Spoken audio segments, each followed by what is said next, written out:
नमस्कार। घड़ी में रात के 9 बज चुके हैं और वक्त हो गया है आपके पसंदीदा बुलेटिन प्राइम टाइम एट 9 का, जहां मिलती है आपको प्रदेश की हर ताजा खबर। आप देख रहे हैं बीबीसी राजस्थान और मैं हूं आपके साथ निखिल। चलिए शुरुआत करते हैं आज की सबसे अहम खबरों के साथ। डालते हैं एक नजर आज की सुर्खियों पर। गोचर संरक्षण और खेजड़ी कटाई पर भाजपा की प्रेस वार्ता। बीकानेर में हुआ आयोजन, आरोपों पर दिया जवाब। राजसमंद में अवैध बजरी माइनिंग पर अभियान फेल, माफियाओं के मौज, प्रशासन की कार्रवाई सिर्फ लीपापोती। राजसमंद में हिंदू सम्मेलन की भव्य शोभा यात्रा और धर्म सभा, संघ शताब्दी वर्ष के उपलक्ष्य में हुआ आयोजन। एमएलए रतन देवासी के प्रयासों से ढानी में खुली शिक्षा की राह, प्रमिला देवी बनी बच्चों की प्रेरणा। रानीवाड़ा के कोटड़ा में नई ग्राम सेवा सहकारी समिति का गठन, वरदाराम पटेल बने निर्विरोध अध्यक्ष। जयपुर में प्रदेश महिला कांग्रेस की अहम बैठक हुई, महिला सुरक्षा व मनरेगा को लेकर आंदोलन का ऐलान। तो ये थी आज की बड़ी सुर्खियां। अब बढ़ते हैं खबरों की पूरी रिपोर्ट की ओर विस्तार से। बीकानेर जिला मुख्यालय पर भाजपा नेताओं ने प्रेस वार्ता की, जिसमें गोचर को बीकानेर विकास प्राधिकरण में शामिल करने और उसकी किस्म बदलने की बात पर चल रहे असमंजस पर चर्चा हुई। मुख्यमंत्री ने गोचर संरक्षण की बात की और कहा कि किसी भी कीमत पर गायों की गोचर का दूसरा उपयोग नहीं होना चाहिए और न ही उसकी किस्म बदली जाएगी। कोलायत विधायक अंशुमान सिंह भाटी ने कहा कि किसी भी सूरत में गोचर को नहीं छेड़ा जाएगा और विकास कार्यों के लिए दूसरी भूमि को उपयोग में लेंगे। उन्होंने गोचर व खेजड़ी के लिए आंदोलित लोगों के लिए भी संदेश दिया और अपने दादा व पूर्व मंत्री देव सिंह भाटी का जिक्र कर बात रखी। भाजपा प्रदेश उपाध्यक्ष बिहारी लाल विश्नोई ने कहा कि गोचर और खेजड़ी जैसे महत्वपूर्ण विषय पर सरकार गंभीर है और इस पर कठोर कानून बनाने जा रही है।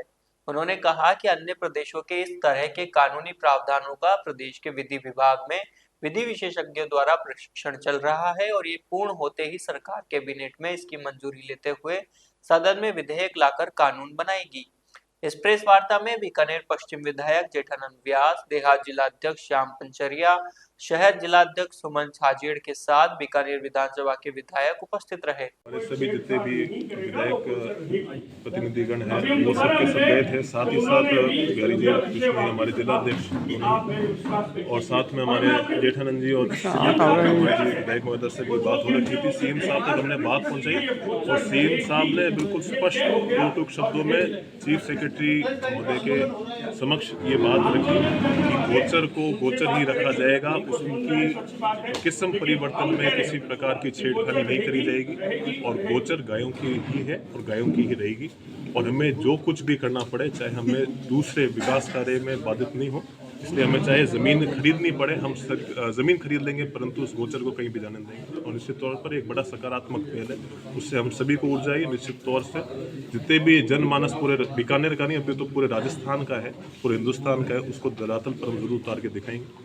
समय क्यों लग रहा है, इतना समय क्यों लग रहा है? बिल्कुल इसकी विधिक प्रक्रिया सीएम साहब ने चालू करा दी। जो भी इसमें अगर हम बीच में कोई लेके आ सकते हैं कैबिनेट का वो फैसला, देखिए इसका पूरा परीक्षण करना पड़ेगा क्योंकि काफी लंबे समय से दिक्कत आ रही है। जब तक आप जड़ से समस्या का समाधान नहीं करेंगे, ये तो खरपतवार जैसी है, ऊपर काटते रहेंगे, वो वापस मौसम आएगा वापस उगते रहेंगे। हमारा ध्येय ये है आगे सत्ता में कुछ भी रहे, उठा पटक रहे, सत्ता में कोई काबिज रहे नहीं रहे, पर ये गोचर बचनी चाहिए, हमारी गौ माता बचनी चाहिए, उसी में हमारी सकारात्मक है। और मैं धन्यवाद निश्चित तौर पर हमारी पूरी मीडिया की टीम जो पूरे बीकानेर जिले के अंदर इतनी एक्टिव और बड़े सजग तरीके से बात उठाती रही। और अगर आप हमारे साथ या फिर जनता की आवाज़ नहीं उठाते, निश्चित तौर पर कहीं ना कहीं हम पीछे पिछड़ते, परंतु आप बड़े हमारी मजबूती से आपने बात उठाने में हमारी मदद करी। निश्चित तौर पर सीएम साहब के संज्ञान में आए और निश्चित तौर पर इसका एक परमानेंट सोल्यूशन गोचर की समस्या सर 27 जनवरी और 2 फरवरी को बड़े आंदोलन होने वाले हैं, उनको किस तरह से रोकना चाहिए आप लोग, हिंदुस्तान के होने देना चाहिए? रोकना करना होना हमारा विवेक हो सकता है, उनका खुद का विवेक हो। हिंदुस्तान के अंदर जो हमारे कॉन्स्टिट्यूशन ने हमको राइट दे रखा है, हर व्यक्ति खुद की बात रखने का अधिकार रखता है। वो खुद का जो उनका जनमानस के हिसाब से वो खुद का तरीका लग रहा है, शांतिपूर्ण तरीके से करें। हम हमारे तरफ से आपके माध्यम से सीएम साहब का मैसेज उन तक कन्वे करें, निश्चित तौर पर वो हमारी बात सुनेंगे।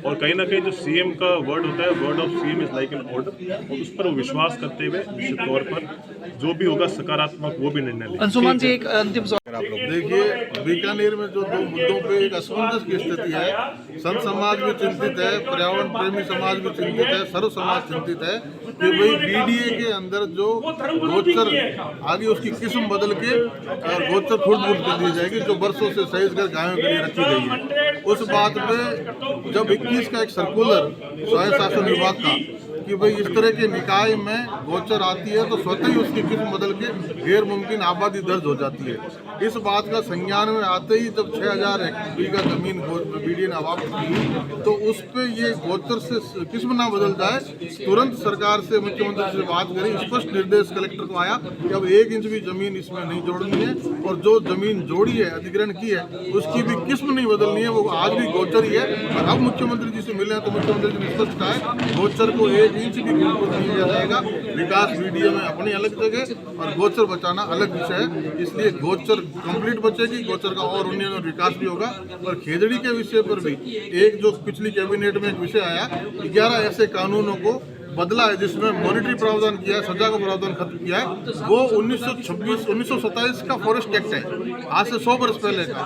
उसकी धारा 26(1)(a) में ये बात है कि कोई मवेशी चराते हुए, पशु चराते हुए चरवाहा भी अगर वन भूमि में चला गया, उसने कुछ टहनियाँ तोड़ लिया, वहाँ अपना आवास बना लिया, तो 6 महीने की सजा का प्रावधान है, 500 रुपये का जुर्माना है। ये 27 के कानून में संशोधन किया गया, उस कानून से संशोधन से इस खेजड़ी के नियम बनाने का, कानून बनाने का कोई लेना देना नहीं है, कोई लॉजिक नहीं है, कोई तुलना नहीं है। इस बात का स्पष्टीकरण कुछ लोग गलत तरीके से इसको इंटरप्रेट कर रहे हैं। इस बात का स्पष्टीकरण उस अगली प्रेस ब्रीफिंग के बाद माननीय विधि मंत्री ने, प्रदेश के विधि मंत्री ने जोगाराम पटेल जी ने कर दिया था।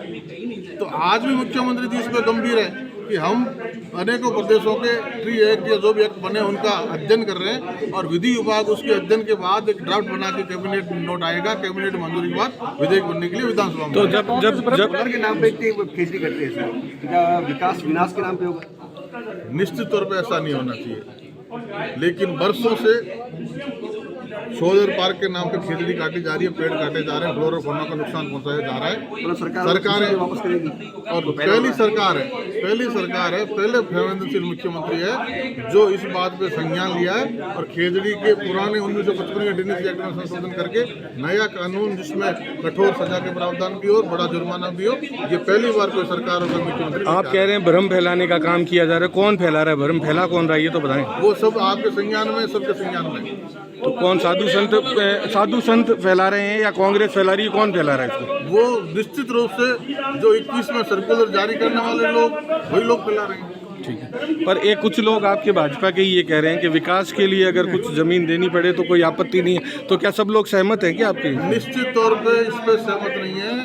विकास के लिए जब मुख्यमंत्री ये कह रहे हैं कि अधिग्रहण करके भी हमें विकास करना पड़े तो करेंगे, लेकिन गोचर के लिए सेटअपार्ट में भी आपने विश्वविद्यालय की मांग बरसों से थी, दशकों से थी, विश्वविद्यालय बना ना 1100 बीघा जमीन पे, तो उसके लिए भी सेटअपार्ट में गोचर को जमीन दी है।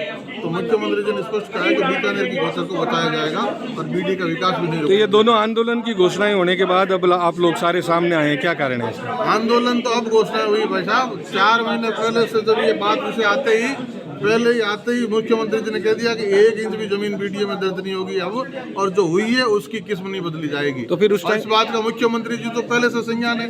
ये बात मुख्यमंत्री और स्पष्ट कर दिया विधि मंत्री ने कि भाई खेजड़ी के कानून बनने से लेके इस जन अध्यक्ष विधेयक में जो मॉनिटरी प्रावधान किया गया है उसका कोई लेना देना नहीं है, कोई कोरिलेशन नहीं है।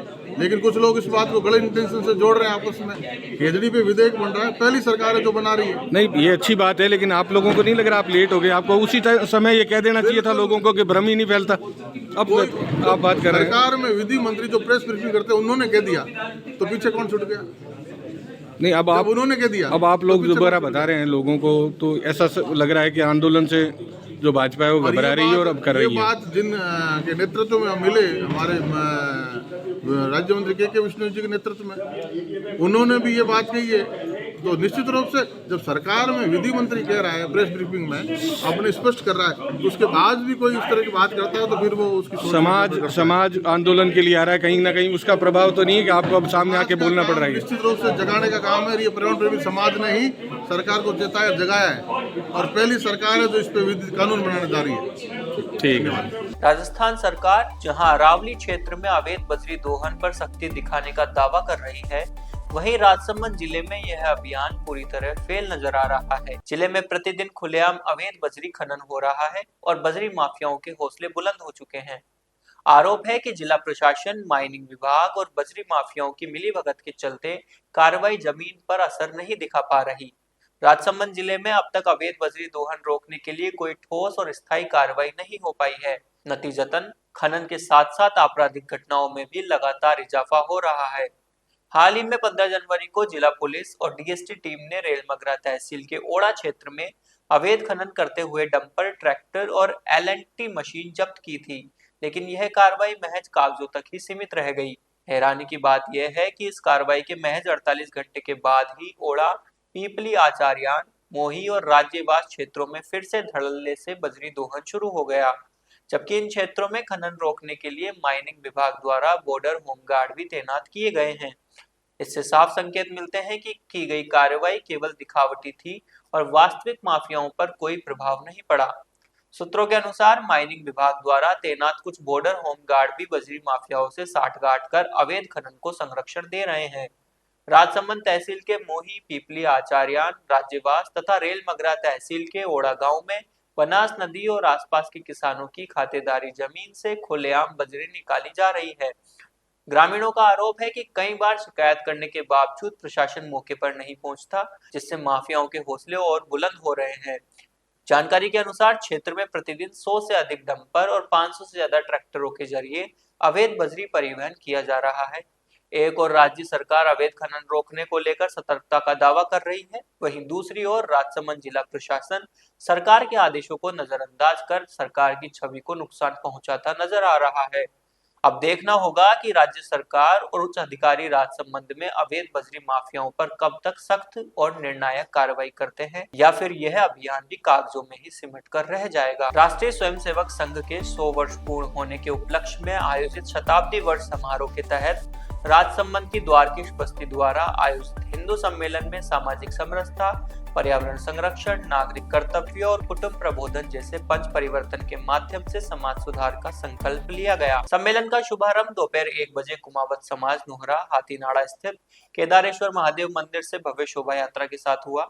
गाजे बाजे और ढोल नगाड़ों की थाप पर निकली इस यात्रा में हजारों की संख्या में मातृशक्ति शामिल हुई। करीब 2100 महिलाएं सिर पर मंगल कलश धारण कर नृत्य करती हुई चल रही थी। शोभा यात्रा में बाबा रामदेव, प्रभु चारभुजनाथ और सांवरिया सेठ की मनमोहक झांकियां आकर्षण का केंद्र रही। भारत माता का रूप धरे नन्ही बालिका और प्रभु श्रीनाथ जी के स्वरूप के साथ सेल्फी लेने के लिए लोगों में होड़ मची रही। धर्मसभा में मुनि संबोध कुमार मेघांश, मुनि विशाल कुमार, मुख्य वक्ता विहिप के सुरेंद्र सिंह राव, विशिष्ट अतिथि किन्नर समाज प्रमुखा पारसमणि बुआजी, कार्यक्रम संयोजक चंद्र मोहन सोलंकी, सह संयोजक अशोक रांका मंचासीन थे, जबकि अध्यक्षता द्वारकाधीश मंदिर के विशेषाधिकारी देवशंकर शास्त्री ने की। धर्मसभा का आगाज भारत माता की छवि के समक्ष दीप प्रज्वलित कर किया गया। मुनि संबोध कुमार मेघांश ने राष्ट्रवाद, सामाजिक एकता और अखंडता का एक सशक्त संदेश दिया। उन्होंने सभा में उपस्थित जनसमूह से आह्वान किया कि व्यक्ति चाहे किसी भी साहित्य का अध्ययन करे, लेकिन उसके विचारों में हमेशा भारत नजर आना चाहिए। मुख्य वक्ता सुरेंद्र सिंह राव ने श्रीमद् भागवत के प्रसंगों के माध्यम से भारतीय संस्कृति की गहराई को समझाया। उन्होंने बताया कि सृष्टि की रचना के दौरान जब ब्रह्मा जी ने नभचर, जलचर और भूचर का निर्माण किया तो उन्हें संतोष नहीं मिला, लेकिन मानव प्रजाति के सृजन के बाद ही उन्हें पूर्ण संतोष प्राप्त हुआ। राज्य सरकार की बजट घोषणा की जमीनी स्तर पर पालना करते हुए जालोर जिले के रानीवाड़ा पंचायत समिति की कोटड़ा ग्राम पंचायत में नवीन ग्राम सेवा सहकारी समिति का विधिवत गठन किया गया। इस ऐतिहासिक अवसर पर आयोजित कार्यक्रम में ग्रामीणों का उत्साह चरम पर रहा। नवगठित समिति के लिए वर्धाराम कलबी को निर्विरोध अध्यक्ष और गणपत जी जाट को उपाध्यक्ष चुना गया। नवनियुक्त अध्यक्ष वर्धाराम ने सभी का आभार व्यक्त करते हुए कहा कि समिति का मुख्य उद्देश्य अंतिम पंक्ति के व्यक्ति तक सरकारी योजनाओं का लाभ पहुंचाना है। उन्होंने समिति के फायदों को गिनाते हुए कहा कि किसानों को अब गांव में ही शून्य ब्याज दर पर फसली ऋण उपलब्ध होगा। खाद्य, उन्नत बीज और कीटनाशकों के लिए सरकारी दरों पर सुलभ व्यवस्था की जाएगी। सहकारी योजनाओं के माध्यम से कृषि यंत्रों और अन्य सुविधाओं का विस्तार भी किया जाएगा।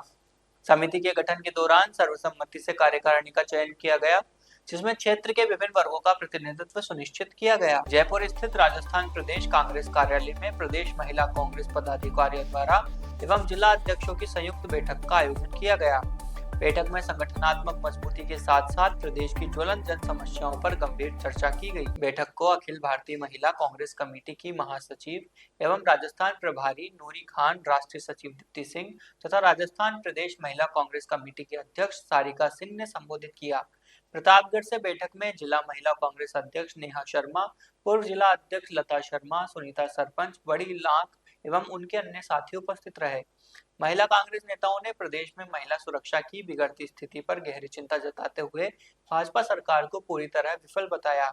वक्ताओं ने कहा कि महिलाओं के खिलाफ बढ़ते अपराध प्रदेश सरकार की नाकामी को दर्शाते हैं। बैठक में मनरेगा जैसी जन कल्याणकारी योजना को कमजोर करने के सरकार के प्रयासों के खिलाफ चरणबद्ध आंदोलन की रूपरेखा भी तय की गई। राजस्थान के 31 जिलों से 225 से अधिक विहार ग्रुप के 1500 विहार सेवकों ने सिरोही जिले के पावापुरी में आयोजित प्रथम विहार सेवा ग्रुप सम्मेलन में भाग लिया। ऑल इंडिया विहार सेवा ग्रुप के प्रेरणादाता आचार्य महाबोधि सुरीश्वर महाराज के आशीर्वाद से जीव मैत्री धाम पावापुरी जिला सिरोही में आयोजित इस महाकुंभ में आचार्य उदय वल्लभ सुरीश्वर जी एवं हृदय वल्लभ सुरीश्वर जी का सानिध्य प्राप्त हुआ। आचार्य ने बिना किसी पंथवाद भेदभाव से सभी साधु साध्वी को विहार करने की प्रेरणा दी और विहार में आवश्यक सुरक्षा निर्देश दिए। संपूर्ण कार्यक्रम का लाभार्थी केपी संघवी रिलीजियस ट्रस्ट परिवार पावापुरी था, जिन्होंने राजस्थान से पधारे सभी विहार सेवकों और विहार श्राविकाओं का बहुमान किया। बांसवाड़ा के आदि नेमी विहार सेवा ग्रुप ने भी सम्मेलन में अपनी सेवाएं दी। राजस्थान बिहार के स्टेट हेड निशित जैन ने स्वागत उद्बोधन दिया, जबकि बांसवाड़ा से अनिल कोठारी, वीरेंद्र जैन, अजय गांधी, कमलेश जैन, पर्व जैन ने अपनी सेवाएं दी। आभार प्रकट स्टेट वाइस कैप्टन कौशल जैन ने दिया। ग्रामीण विकास और शिक्षा के प्रति समर्पण जब आपस में मिलते हैं तो बदलाव की एक नई इबारत लिखी जाती है। जालोर जिले के रानीवाड़ा विधानसभा क्षेत्र के कोटड़ा ग्राम पंचायत में रत्नाराम खीचड़ की ढानी के बच्चों के लिए अब शिक्षा का सपना साकार हो रहा है। एमएलए रतन देवासी की दूरगामी सोच और स्थानीय स्तर पर प्रमिला देवी के समर्पण ने इस दुर्गम इलाके की तस्वीर बदल दी है। बता दें कि इस क्षेत्र की ढानियों से मुख्य गांव की दूरी लगभग 8 किलोमीटर है। छोटे बच्चों के लिए इतनी दूर स्कूल जाना असंभव था, जिसके कारण कई बच्चे प्रारंभिक शिक्षा से वंचित रह जाते थे। इस समस्या को देखते हुए स्थानीय कार्यकर्ता मनोहर खीचड़ ने विधायक रतन देवासी के समक्ष यह मांग रखी थी। देवासी ने संवेदनशीलता दिखाते हुए सरकार के स्तर पर पैरवी की, जिसके परिणाम स्वरूप नवीन मिनी आंगनवाड़ी केंद्र को स्वीकृति मिली। साल 2021 में स्वीकृत यह केंद्र 2024 से पूर्ण रूप से क्षेत्र के बच्चों का भविष्य संवार रहा है। इस केंद्र की सबसे खास बात इसकी कार्यकर्ता प्रमिला देवी है। एमए और बीएड जैसी उच्च डिग्री धारक होने के बावजूद उन्होंने अपनी प्रतिभा को ग्रामीण बच्चों की सेवा में लगाने का निर्णय लिया। रतन देवासी के विजन से अनुरूप प्रमिला देवी ने केंद्र को एक आदर्श रूप में संचालित किया है। उनकी उच्च योग्यता और सिखाने के अनूठे अंदाज की वजह से आज शिक्षा जगत में उनकी सराहना हो रही है। तो ये थी आज की बड़ी खबरें। राज्य की हर छोटी बड़ी हलचल को जानने के लिए जुड़िए हमारे साथ हर रात 9 बजे BBC Rajasthan prime time at 9 पर। अगर आप भी अपने क्षेत्र, संस्था, समाज या संगठन की खबरें हमारे साथ साझा करना चाहते हैं तो हमें संपर्क करें 9414102499 पर और राजस्थान की हर ताजा जानकारी के लिए फॉलो करें और सब्सक्राइब करें हमारे इंस्टाग्राम व यूट्यूब चैनल बीबीसी राजस्थान।